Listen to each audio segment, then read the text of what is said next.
partir en balade, en week-end, en vacances, quand on se retrouve là ou là, ça peut vouloir dire devoir se faire à manger à l'extérieur. Les réchauds à gaz, c'est un peu encombrant, c'est pas très pratique et moi j'ai pas tellement confiance en pleine nature.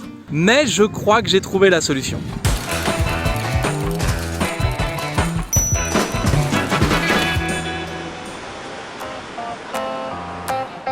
Nous sommes à Paris, dans le 4e arrondissement, juste à côté de la Seine. Le soleil est déjà à son zénith et les Parisiens profitent des rayons de soleil. On va en profiter nous aussi pour aller rencontrer Gilles et Gatien, deux inventeurs qui ont créé un four solaire révolutionnaire.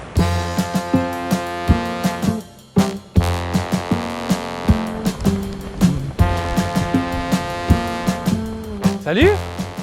Ça sent bon? Ah oui. Qu'est-ce que vous êtes en train de faire? Bon, on est en train de tester l'énergie solaire pour en faire une cuisine. Et là, c'est de cuisiner au four solaire. Mais où est-ce que vous cuisinez? Il n'y a pas de plaque de cuisson? Alors là, non. On utilise le principe du rayonnement solaire et de la concentration des rayons et de la captation sur une marmite pour cuisiner.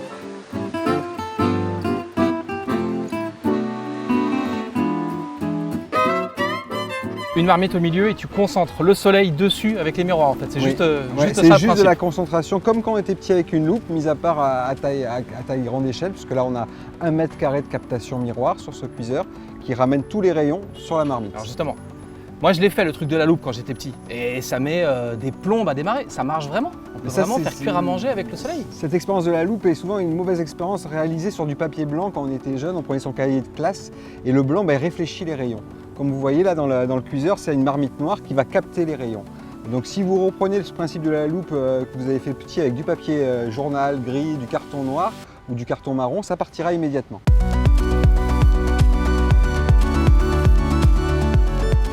Et combien de temps on met pour cuire un plat? Ça cuit aussi vite qu'une... Alors on a différents modèles. Avec ce modèle-là, on va monter à du 120 degrés. Il faut qu'on double à peu près les temps de cuisson pour être simple, comparé à vos temps de cuisson habituels à un four électrique.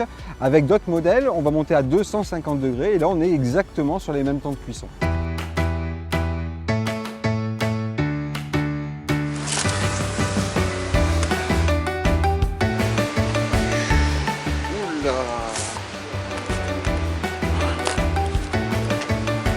On va se régaler.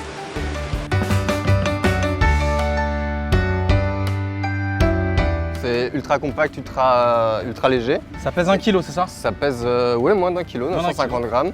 Et on peut l'emmener où on veut. Et il est très facile à monter, donc je vais te laisser tester le montage en direct. C'est le défi. Allez. C'est parti.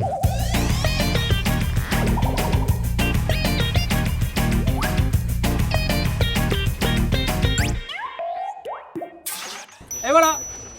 Et il est prêt à être utilisé. Et bah donc on peut faire cuire quelque chose. Alors, là il y a le sous-plat qui est vendu avec également qu'on met au milieu. On posera la cocotte par-dessus après. Et il y a l'orientation. Ah là il est pas bon, là ça marche Là, pas. c'est pas bon. En fait, il faut utiliser l'ombre pour bien l'orienter. Et donc, il faut que l'ombre soit alignée derrière le produit. Donc, en général, on regarde le soleil, on se met face au soleil. D'accord. Et après, on vient aligner l'ombre derrière les produits. Donc, on regarde derrière. Hop. Là, il est centré et il est prêt à être utilisé.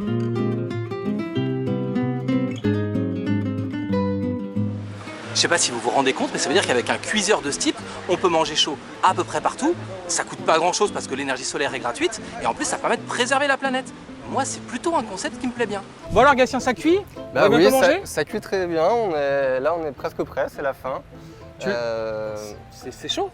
Tu Alors, touches là, mais tu... Là, ça reste froid. Parce que en fait, le principe, c'est que les miroirs vont concentrer les rayons sur la cocotte qui est noire. Le noir va absorber la chaleur.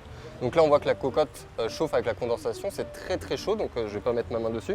Par contre, tout l'extérieur reste tout le temps froid. Attends, qu'est-ce qui est chaud? Juste la cocotte. Juste le plat, d'accord. Juste le plat, ouais.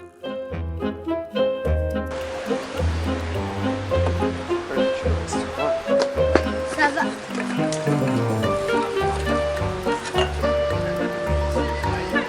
C'est chaud. C'est bon. C'est des produits de base en fait, il n'y a pas de grosse technologie aujourd'hui dans les produits que tu fournis. Pourquoi est-ce que c'est pas plus développé que ça a l'air vue de ma fenêtre, facile à faire. Ah oui, c'est complètement du low-tech et donc c'est aussi pour ça qu'on peut se permettre de donner tous les plans d'autoconstruction parce que c'est facile à mettre en œuvre une fois qu'on a compris les principes de base de la règle des 3C avec la concentration des rayons, la captation et la conservation de la chaleur. Pourquoi c'est pas plus développé?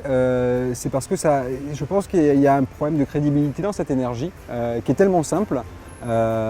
Trop simple pour être sérieux? Ouais, je pense, parce qu'on l'a tous fait petit avec la loupe, donc ça a peut-être les personnes ne se l'approprient pas alors qu'on voit très bien que c'est l'énergie la plus puissante au monde.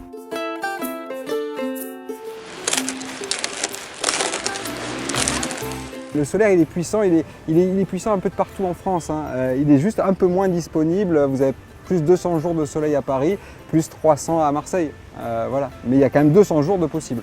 Donc c'est de l'énergie gratuite, c'est de l'énergie à vie, c'est un produit 1 million de plis sans qu'il casse, il ne manquerait plus que ce soit fait en France et on serait bon.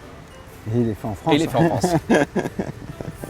On essaie en tout cas d'être bon sur tous les côtés, mais oui, il est fait en France et il est à un prix accessible à 79 € qui permet de faire un premier pas dans la cuisson solaire.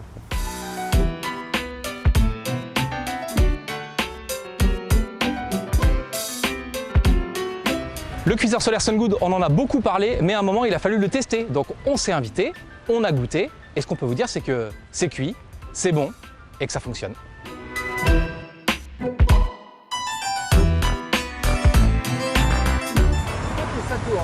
Ah, et chalut. Assez rapidement. Bah ouais, parce qu'on a faim, il va pas falloir que ça traîne.